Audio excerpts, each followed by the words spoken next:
Good morning সবাইকে। আজ সকালবেলা ঘুম থেকে ওঠা থেকেই মনটা কেমন স্যালাড স্যালাড করছিল। তো আমি ঘুম থেকে উঠে আমার ব্রেকফাস্ট রেডি করে নিলাম। হাতের কাছে যে কটা আমি সবজি যা কিছু পেলাম স্যালাডের জন্য সেগুলো নিয়ে নিয়েছি। শসা, টমেটো, গাজর, বিট, লেবু আর ভেজানো ছোলা, অঙ্কুরওয়ালা। তো অঙ্কুরওয়ালা ছোলার মধ্যে আমি এক এক করে সব দিয়ে দিলাম।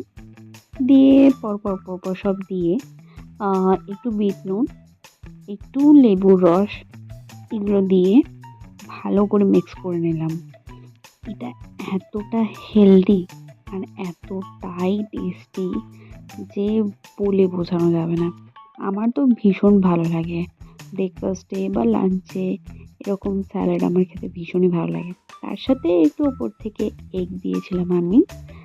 এগ ছিল, তো দুটো বয়েলড এগ আমি একদম চপ করে নিয়েছিলাম, সেটাই উপর থেকে দিয়ে দিচ্ছি।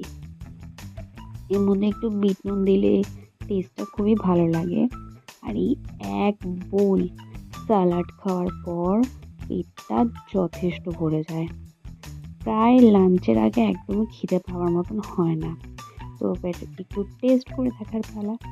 তো এই হচ্ছে স্যালাড অ্যান্ড জাস্ট অসাম ছিল স্যালাডটা খেতে। এতটাই ভালো ছিল, জাস্ট বলে বোঝানো যাবে না। তোমরাও কি এরকম কোনো স্যালাডের রেসিপি জানো? তাহলে আমাকে জানিও যে তোমরা কোনটা প্রেফার করো। দেখা হবে অন্য কোনো দিন। আজকের মতন টাটা।